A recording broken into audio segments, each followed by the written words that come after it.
अस्सलाम वालेकुम everyone, welcome to my channel. तो आज आप देखने वाले हैं 2022 में आई सर्वाइवल थ्रिलर बेस्ड का ब्रेक डाउन। इस फिल्म के स्टार्ट में साउथ अफ्रीका के नेशनल पार्क का सीन दिखाया जाता है, जहां कुछ शिकारी शेर का शिकार करने आए होते हैं। वो वहां दरख्त के पास शेर की फैमिली को देखते हैं और उन पर गोलियां चलाना शुरू कर देते हैं, जिससे शेर की पूरी फैमिली मर जाती है।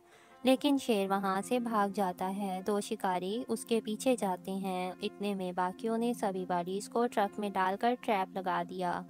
थोड़ा आगे जाते ही उन्हें उसकी दहाड़ सुनाई दी। तभी उनमें से एक शिकारी गायब हो जाता है। काफ़ी देर बाद उनके ना लौटने पर एक साथी चेक करने जाता है तो उसे सुनाई देती है अपने साथी की चीख, जिसे शेर ने बुरी तरह नोचा हुआ था। शेर अब भी वहीं पर था, इसलिए जान बचाने के लिए वो भागा और फंस गया अपने ही लगाए हुए ट्रैप में। शेर इस पर झपट पड़ा। ये था मूवी का इंट्रो। इसके बाद हम देखते हैं डॉक्टर नेट को और उसके साथ हैं उसकी दो बेटियां मेरेडिथ और नोरा। ये तीनों जा रहे हैं उसी पार्क में। हाल ही में उसकी बीवी चल बसी कैंसर की वजह से, जिसका जिम्मेदार मेरेडिथ उसे ही समझती है, क्योंकि उसने उन्हें कभी टाइम नहीं दिया। वो काफ़ी गुस्सा है। उसके मुताबिक उसे उनसे प्यार नहीं था, इसलिए नेट यहाँ पर आता है अपने रिश्ते ठीक करने।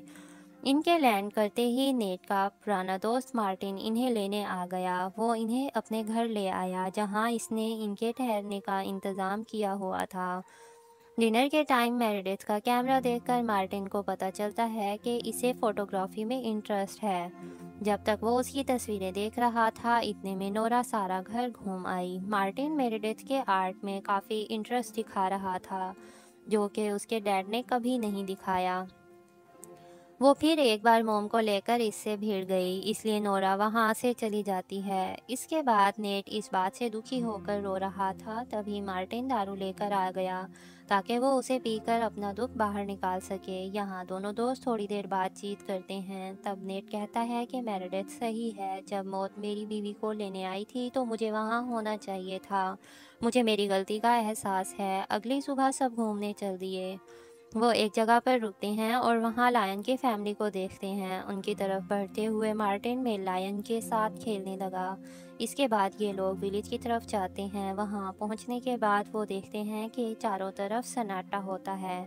एक भी आदमी उन्हें नज़र नहीं आता। मार्टिन और नेट उन्हें ढूंढ रहे थे। मार्टिन बच्चियों को छोड़कर नेट को अपने साथ आने के लिए कहता है। नेट मेरेडिथ को नोरा का ख्याल रखने के लिए कहता है और चला जाता है। अंदर जाते ही इनके होश उड़ जाते हैं। वहाँ विलेजर्स की लाशें पड़ी होती हैं। किसी ने उन्हें बुरी तरह फाड़ा हुआ था। नेट को ये शेरों का काम लग रहा था, लेकिन मार्टिन के मुताबिक शेर ऐसा नहीं करते। खून की खुशबू की वजह से इन्हें हाइना से खतरा है, इसलिए मार्टिन गन लेने चला जाता है और नेट गर्ल्स के पास जाता है। लेकिन वहां जाकर वो देखता है कि नोरा गायब थी। यहाँ पैनिक होकर बाप बेटी इसे ढूंढने लगे। तभी अचानक इसकी चीख सुनकर वो चीख कर चेक करने जाता है। वो उसे ढूंढ लेता है। उसके बाद वो वहाँ से कार में बैठकर निकल जाते हैं। लेकिन रास्ते में ज़ख्मी विलेजर्स को देखकर वो रुक गए और जाके उसे देखने लगे। वो बहुत ज़ख्मी था और ज़ख्मी करने वाला भी वहीं पर था, इसलिए मार्टिन इसे मारने चल दिया। यहाँ विलेजर्स काफ़ी ज़ख्मी था और उसी टाइम मर गया। दूसरी तरफ मार्टिन पीछा करते हुए एक तालाब में पहुंच जाता है। नेट इसे ढूंढने जा रहा था, लेकिन तभी उसे मिल गया शेर। उससे बचने के लिए वो भागकर कार में बैठ गया और उसकी किस्मत अच्छी थी कि गाड़ी स्टार्ट ठहरी थी, लेकिन विंडो के ज़रिए शेर नेट को ज़ख्मी कर रहा था। इसलिए मेरेडिथ ने एक्सेलरेटर दबा दिया, जिससे उनकी कार क्रैश हो गई। और खुशी की बात यह है कि नेट के अलावा किसी को ज़्यादा चोट नहीं लगी। दुख की बात यह है कि कार का डोर जाम हो चुका है। तभी रेडियो के ज़रिए मार्टिन इनसे कांटेक्ट करता है। इसकी हालत काफ़ी ख़राब थी। शेर ने बुरी तरह उसे ज़ख्मी कर डाला। इसका काफ़ी ब्लड बह रहा था। उसने चीख मारी, जिसकी आवाज़ उन तक पहुंचती है, यानी वो उनके आसपास ही था। उसे बचाया जा सकता है, लेकिन मार्टिन को ऐसा नहीं लगता, क्योंकि शेर वहां पर पहुंच जाता है। वो उसे घूर रहा था लेकिन हमला नहीं कर रहा था। वो काफ़ी स्मार्ट है। दूसरी तरफ मार्टिन नेट को मना कर देता है कि वो उसके पास ना आए, लेकिन नेट उसे ऐसे छोड़ नहीं सकता। गाड़ी में एक गन मौजूद थी जिसे यूज़ करना मेरेडिथ को आता था। अब इससे सीख गया नेट और चढ़ गया कार पर। वो उस पर डॉट फायर कर पाता। इससे पहले हमला कर दिया शेर ने उस पर। वो उससे भी चीर देता लेकिन वो बच गया कार के नीचे घुसकर। शेर इस पर कई अटैक करता है लेकिन कोई फ़ायदा नहीं होता। तभी नोरा ने एक डॉट शेर की बॉडी में घुसा दिया, इसलिए उसे भागना पड़ा। इसके बाद मेरेडिथ मार्टिन को भी ले आई और उसे फर्स्ट एड दी। अब ये खतरे से बाहर है। इस तरह रात हो गई। वो सो रहे थे, तभी उन्हें रेडियो से आवाज़ आई लेकिन वो क्लियर नहीं थी। उन्हें लग रहा था कि हेल्प आ रही है, जो कि आ भी गई है, लेकिन हेल्प नहीं बल्कि वो पोचर्स थे। नेट थरथराते हुए इनसे हेल्प मांगता है तो उन्हें गन तान दी।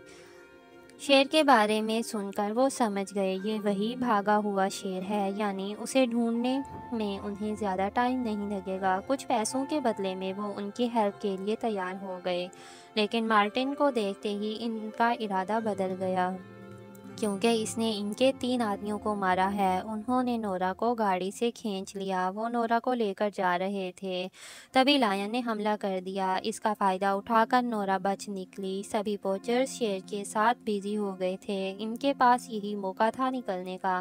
इन तीनों को छोड़कर नेट उनका ट्रक लेने जाता है, लेकिन उसमें चाबी नहीं होती। वो चाबी लेने जाता है, रास्ते में शेर ने उसे देख लिया और उसकी तरफ बढ़ रहा था, लेकिन नेट दरख्त पर चढ़ जाता है। शेर की दहाड़ सुनकर लड़कियों को लग रहा था कि उनके डैड चल बसे, जबकि वो लटका हुआ था। ज़िंदगी और मौत के बीच में वहाँ उसके करीब एक सांप आ जाता है और इससे पहले कि वो उसे डंस लेता, लेकिन नेट ने उसे पकड़कर शेर पर फेंक दिया, जिससे इसे वहाँ से भागना पड़ा।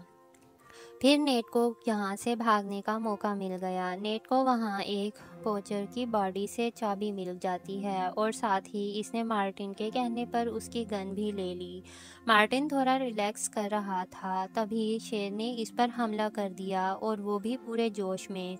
उसने मेरेडिथ को भी जख्मी कर डाला। इतने प्रेशर की वजह से गाड़ी नीचे खाई में गिरने लगी, इसलिए मार्टिन ने शेर को रोककर इन दोनों लड़कियों को बाहर निकाल दिया और तभी गाड़ी खाई में गिर गई। यहाँ मार्टिन का मरना तय था, इसलिए उसने अपने लाइटर के ज़रिए कार को ब्लास्ट कर दिया ताकि वो शेर को अपने साथ ले जा सके। इतने में नेट वापस आकर देखता है कि मेरेडिथ की हालत बहुत ख़राब थी और मार्टिन के बारे में जानकर उसे बहुत दुख होता है। उसकी आंखें भर आती हैं। इसके बाद सुबह होते ही वो तीनों यहाँ से निकल जाते हैं और रास्ते में उन्हें एक ठहरने की जगह मिल गई, जो कि अड्डा था। उन्हें उन्हीं पोचर्स का वहाँ कई सारे शेरों की बॉडीज़ थीं, जो कि सबूत दे रही थी उनकी हैवानियत का। वहाँ उन्हें थोड़ी अल्कोहल मिल गई, जो मेरेडिथ के ज़ख्मों पर डाली और उसे नेट ने कवर कर दिया। नेट पानी लेने जाता है, वह वहाँ इतने में शेर भी आ जाता है। वो अभी मरा नहीं था, ये सच में बीस्ट है। काफ़ी दर्द के बावजूद मेरेडिथ नोरा के साथ आवाज़ किए बगैर छुप गई, लेकिन वो काफ़ी करीब था, इसलिए नोरा चिल्ला दी। इसकी चीख सुनकर नेट जल्दी से गोलियां चलाकर शेर को भगा देता है। वो उन्हें इस कमरे में बंद करके हेल्प के लिए जाता है। तभी शेर इसी साइड से वहां आ गया, इसलिए इसे डाइवर्ट करने के लिए नेट ने इसे लगा दिया अपने पीछे। वो अपनी पूरी ताकत से भाग रहा था, लेकिन शेर से तेज़ भागना इसके लिए पॉसिबल नहीं, इसलिए वो पकड़ा गया। शेर ने इस पर हमला कर दिया और बुरी तरह इसे मार रहा था। तभी वहाँ पर आ जाते हैं उसी लायन फैमिली के प्रोटेक्टर्स। वो इस शेर पर हमला कर देते हैं और उसे चीर डालते हैं और नेट की जान बच जाती है। वो वहाँ बेहोश हो जाता है। इसकी आंख खुलती है हॉस्पिटल में। मेरेडिथ भी काफ़ी खुश थी, क्योंकि उसके डैड ने अपना प्रॉमिस पूरा किया उन्हें प्रोटेक्ट करके। अब फाइनली इनका रिश्ता ठीक हो गया। कुछ टाइम के बाद वो उस पार्क में दोबारा आए और मोम के फेवरेट पेड़ के सामने फ़ोटोज़ ली, और उसी के साथ यहाँ पर ये मूवी का एंड हो जाता है। आई होप कि ये वीडियो आपको पसंद आई होगी, तो वीडियो को ज़रूर लाइक करें और ज़्यादा से ज़्यादा शेयर करें और चैनल को सब्सक्राइब करना बिल्कुल भी ना भूलिएगा। तो मिलते हैं हमारी नेक्स्ट वीडियो में, तब तक के लिए अल्लाह हाफिज़।